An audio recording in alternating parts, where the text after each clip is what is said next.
Miers ar jums šajā jaunajā dienā. Šodien man ir ļoti svarīga tēma, un es pieskaršos kādam nesenam notikumam, diezgan karstam notikumam, kurš norisinājās Facebook platformā, kur kāds video autors pasludināja vārdus par kādu mācītāju, ka viņš ir diskreditējis savu kalpošanu, jo viņš ir izšķīries no vienas sievas un apprecējis citu sievu. Un šajā sakarā lūkšanas laikā pēkšņi Dievs sāka runāt, un tas nebija tā, ka es iepriekš būtu Dievam kaut ko prasījusi vai jautājusi par šo tēmu, bet es saprotu, ka Dievam rūp patiesība šajā jautājumā, un ka viņš šo jautājumu vēlas izgaismot. Un tas, ko es saņēmu no Dieva, ir, ka nekādu dezinformāciju nedrīkst izplatīt, un vienkārši nedrīkst to darīt, jo šāda dezinformācija viņa var kaitēt Kristus miesai. To nedrīkst darīt. Tas ir aizliegts. Nedrīkst būt tādai kritikai. Tas ir aizliegts, jo kritikai ir jābūt konstruktīvai. Un Dievs man parādīja, ka tās ir manipulācijas, un tāda veida manipulācijas nedrīkst lietot, jo tas nav no Dieva. Tas, ko mēs dzirdējām, tas nav no Dieva. Dzirdējām par šo mācītāju. Jo, ja mēs kaut ko vēstām, viens otram runājam, viens otram tam ir jābūt no Dieva vārdam. Bet tas vārds nebija no Dieva par šo mācītāju. Un tas arī nav tas, kas var stiprināt mūs, un tas nav tas, kas var atnest dzīvību Kristus miesai. Jo Dievs atnes mums dzīvību, bet šis, ko video autors par šo mācītāju runāja, tas neatnes dzīvību. Tātad runa bija par to, es atgādināšu, ko kritizēja šis video autors, šis brīnišķīgais brālis, teica, ka šis mācītājs, kura vārdu es neminēšu, un arī video autoru vārdu es neminēšu, ka viņš ir izšķīries ar savu pirmo sievu un apprecējis citu sievu, un tādējādi pēc šī video autora domām viņš ir diskvalificējis pats savu kalpošanu. Un šī kritika, kura tika atbrīvota par šo mācītāju, tā patiesībā nebija pamatota un bāzēta uz to, ko Dievs saka šodien, ko viņš runā šodien, kas ir Dieva prātā un kas ir Dieva sirdī. Jo ļoti brīnišķīgi mums ir dzirdēt un redzēt to, kas šodien ir Dieva sirdī, kas notiek Dieva sirdī, ko viņš runā šodien, kādas viņa intereses ir šodien, kāds ir viņa skatījums, uzskats šodien, kā viņš redz lietas patiesībā. Tādēļ nedrīkst būt tik kritiskam līdz absurdam kritiskam. Tas ir absurds.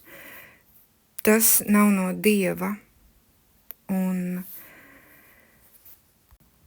tādēļ mums nav jābūt nepamatoti kritiskiem, jo ja vārds nebāzējas Kristū, kuru mēs izrunājam, tad tas bāzējas tajā, ko varbūt kādi citi saka, ko citi domā, bet tas nav bāzēts Kristū, tas noteikti nav bāzēts Kristū, bet tas ir bāzēts reliģijā, un kas ir reliģija? Reliģija, mēs zinām, ka tā ir nedzīvība, tas ir nedzīvs vārds, tas ir vārds, kas nogalina, jo burts nokauj, bet gars dara dzīvu. Un tieši tāpēc mums ir nepieciešams Dieva svētais gars. Un to, ko ir svarīgi saprast, un to, ko svētais gars runā, ka tas, ko šis video autors teica par šo te mācītāju, ka tas nav vārds no Dieva, un tas nav dzīvs vārds, un tas līdz ar to smacē Kristus miesu, tas smacē. Un, jo tam nav pamata, tas ir smacējošs. Un nedrīkst smacēt Kristus miesu. Ir jādod elpot. Tieši ir jādod elpot Kristus miesai. Un kas piešķir šo elpu, tas ir gars, kas piešķir šo elpu. Gars piešķir šo dzīvību. Dzīvība. Lai nāk dzīvība. Tur, kur bija kaut kāda liekulība, lai nāk dzīvība, jo, kad vārds nav no gara iznācis, tas smacē, jo tam nav dzīvības. Un tad, ja tam nav dzīvības, tas var ieņemt tad apsūdzētāja vietu, spēlēt apsūdzētāja lomu. Tas ir ļoti svarīgi. Un mums ir jāpārskata tiešām motīvi, kāpēc mēs kaut ko darām, kāpēc mēs kaut ko runājam. Vai tas ir tādēļ, lai mēs varētu iznest un dalīties ar patiesu dievatziņu, vai arī iegūt kaut kādu popularitāti, nevis padziļinātu attiecības ar Kristu, bet Dievs grib, lai mēs padziļinām attiecības ar Kristu. Viņam ir svarīgi, lai mums būtu attiecības ar Kristu. Kritikai nav jābūt destruktīvai. Šī kritika ir ne konstruktīva, bet destruktīva, un tāda veida darbošanās arī ir destruktīva. Tas ir straujš niknums, kas nomācēja niknums. Tie ir ērkšķi, kas nomāc, citi audzē ērkšķus un daļus, kas nomāc Dieva kultūra augus.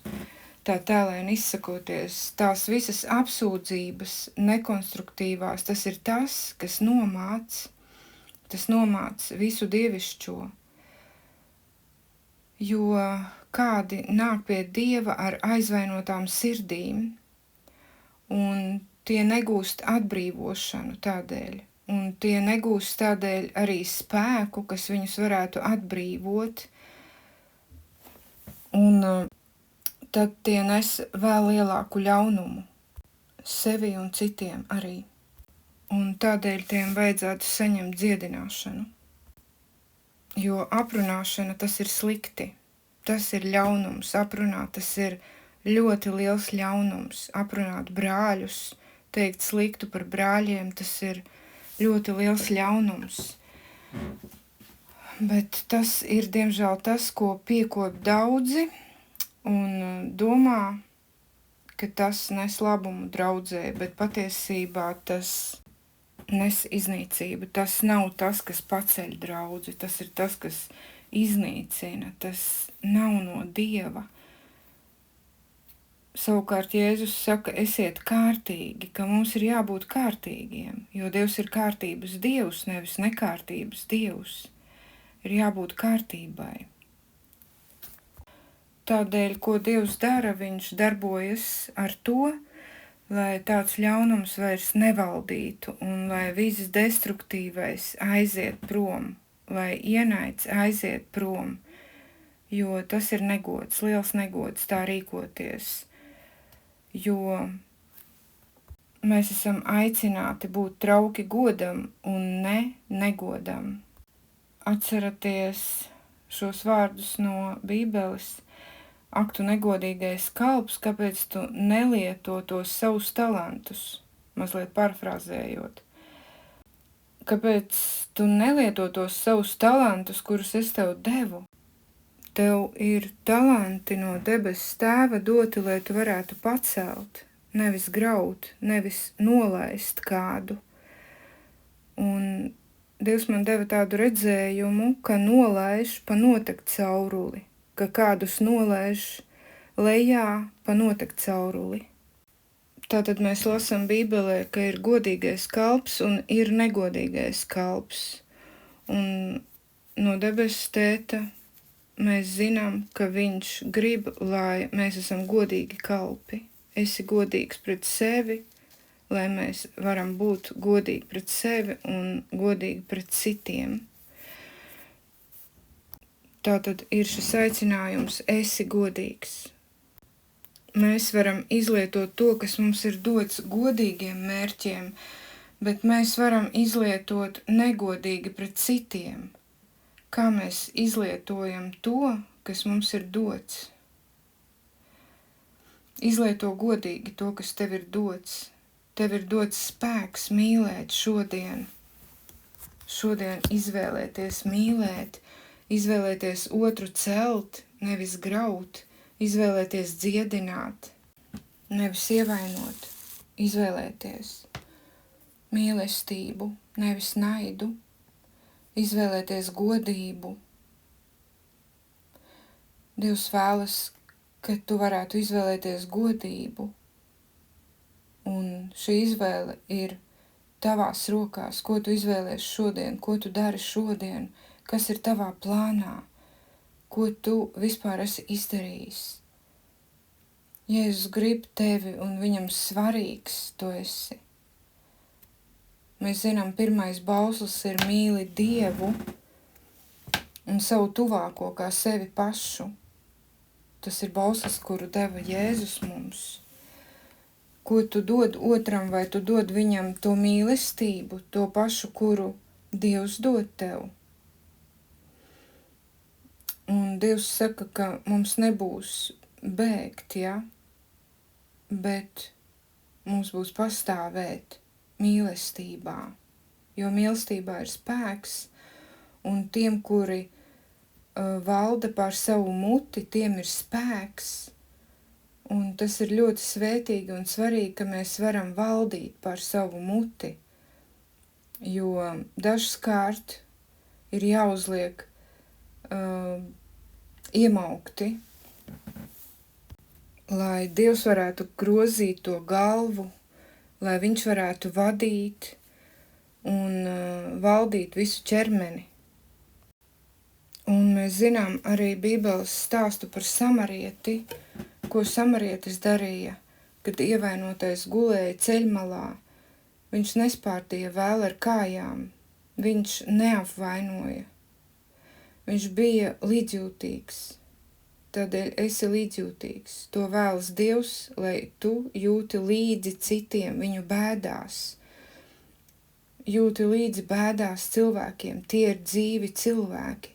Tās ir dzīves dzīves, nevis skriet un apvainot katru, kuram nepiekrīti, ko nesaproti.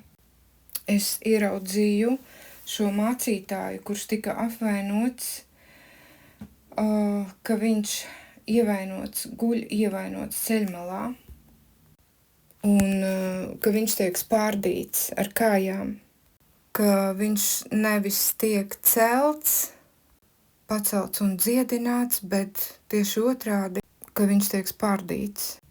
Un domājot vēl par šo redzējumu, man nāca prātā, kādēļ es redzu tieši tāda veida redzējumu, jo šķiršanās nekad nav viegla lieta. Tas ir ļoti smagi pats par sevi un sāpīgi. Tās ir brūces, kuras var nedzīt gadiem. Un ja vēl cilvēki tiek apsūdzēti, tad var sāpēt divtik. Jo nekad neviens nešķirsies ne no viena, nebūs tādu šķiršanos, ja viss ir labi. Tur ir jābūt kaut kam ļoti ārkārtējam, lai šķirtos, un vēl pie tam Dieva kalpi, lai šķirtos. Tas noteikti un nekad nav vienas dienas jautājums. Vai kaut kāds viegliprātīgs risinājums. Jo es ticu, ka kalpošanā netiek pielaisti cilvēki, kuri būtu viegliprātīgi vai neuzņemtos atbildību par sevi un līdzcilvēkiem. Tātad šķiršanās lieta, tas ir ļoti nopietns jautājums, un es ticu, ka šis mācītājs ir ļoti ar šo savu lietu bijis Dieva priekšā atklāts un meklējis vadību, meklējis izēju. Tādēļ, jā, mums ir vērts būt līdzjūtīgiem un skatīties nevis caur nedzīvību, bet gan caur līdzjūtības un mīlestības prizmu un nelielīties pret patiesību. Jo Jēzus nav atnācis tiesāt pasauli, bet atpestīt. Un mīlestība ceļ, Dieva mīlestība ceļ, tā paceļ tevi mīlestībā, un tieši tāpat arī otru paceļ mīlestībā. Un paceļ, atjauno, piepilda, dziedina, kad mēs nākam viņa godībā. Dieva godība mūs atjauno, tā piepilda, dziedina. Dievs ceļ tevi godībā. Izlasīšu Jāņa evaņģēliju 3:17, jo Dievs savu dēlu nav sūtījis pasaulē, lai viņš pasauli tiesātu, bet lai pasaule caur viņu tiktu izglābta. Mēs redzam, ka šajā pantā ļoti spēcīgi ir parādīts Dieva sirds virziens. Tas, ka viņa mērķis nav cilvēka iznīcināšana, bet tieši otrādi cilvēka atgriešana pie dzīvības, un salauztu niedri viņš nenolauzīs un kvēlojošu degli viņš neizdzēsīs. Tie ir vārdi no Jesajas 42:3. Jākaba vēstulē 3. nodaļā 14. pantā ir teikts: bet, ja jums sirdī ir rūgta skaudība un ķildas, tad nelielieties un nemelojiet pret patiesību. Tā gudrība nav no debesīm, bet no zemes nākoša, no dabas, no sātana, jo kur ir skaudība un ķildas, tur ir juceklis un visāda nelietība. Tā gudrība, kas nāk no augšienes, vispirms ir šķīsta, tad miermīlīga, lēnīga, paklausīga, pilna žēlastības un labu augļu, taisnīga, bez liekulības. Bet taisnības auglis mierā top sēts tiem, kas mieru tur. Un es vēlos arī izlasīt par mēli no 1. panta. Netopiet mani brāļi daudzi par mācītājiem, zinādami, ka mēs nāksim grūtākā tiesā, jo mēs visi daudzajādi klūpam. Ja kāds vārdā neklūp, tas ir pilnīgs vīrs, spējīgs savaldīt savu miesu, jo zirgiem liekam iemauktus mutē, lai tos darītu sev paklausīgus, mēs valdām līdz ar visu viņu augumu. Lūk, arī laivas, lai gan tās ir tik lielas un skarbi vēji tās mētā, jo sīka stūra tās vada, kur tiecas vadītājs. Tāpēc arī mēle ir mazs loceklis un veids lielas lietas. Redzi, kāda maza uguns iededzina kādu lielu mežu, un arī mēle ir kā uguns, netaisnības pasaule. Mēle ir likta starp mūsu locekļiem, tā apgāna visu miesu un aizdedzina dzīves ritumu, jo pati ir elles aizdedzināta, jo katras sugas zvēru un putnu, rāpuļu un jūras dzīvnieku dabu savalda un ir savaldījusi cilvēka daba, bet mēli neviens cilvēks nevar savaldīt. Nemitīgs ļaunums, pilns nāvējošas indes. Ar viņu mēs slavējam to kungu un tēvu, ar viņu mēs lādam cilvēkus, pēc Dieva līdzības radītus. No tās pašas mutes iziet svētība un lāsts. Tam, mani brāļi, nebūs tā notikt, vai arī avots izverd no vienas mutes saldu un rūgtu. Vai, mani brāļi, vīģes koks var nest eļļas koka augļus un vīna koks vīģes, tāpat arī sāļš avots nevar dot saldu ūdeni. Kas jūsu starpā ir gudrs un sapratīgs, tas, lai pareizi dzīvodams uzrāda savus darbus darītus gudrā lēnprātībā.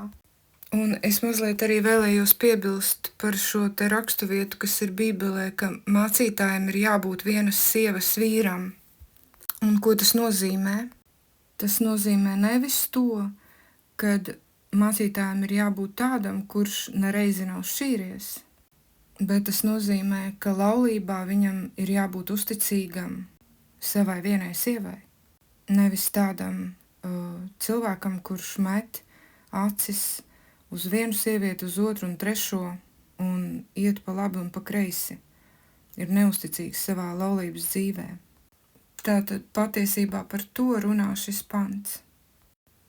Un nobeigumā vēlējos pateikt arī to, ka citu cilvēku publiska pasludināšana par maldu mācītājiem, tas ir ārkārtīgi nopietni.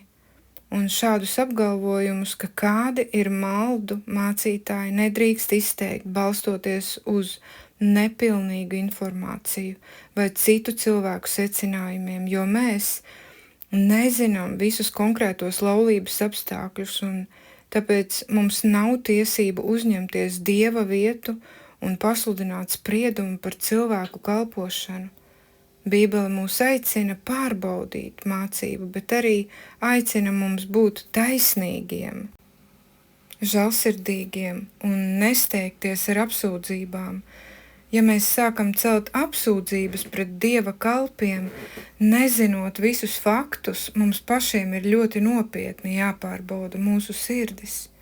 Pirms publiski diskvalificēt citu kalpotāju ir vērts sev pajautāt, vai mani vada Kristus mīlestība un patiesība, vai tā ir mana pārliecība par savu taisnību, vai tā ir Dieva patiesība. Tas ir jautājums, kas attiec uz mums visiem, par ko ir vērts padomāt. Ar šiem vārdiem un visu labu vēlējumiem uz šīs nots es nobeigšu šo vēstījumu, un es novēlu, lai svētīga jums visiem ir šī diena, mierpilna un Dieva gaismas apstarota.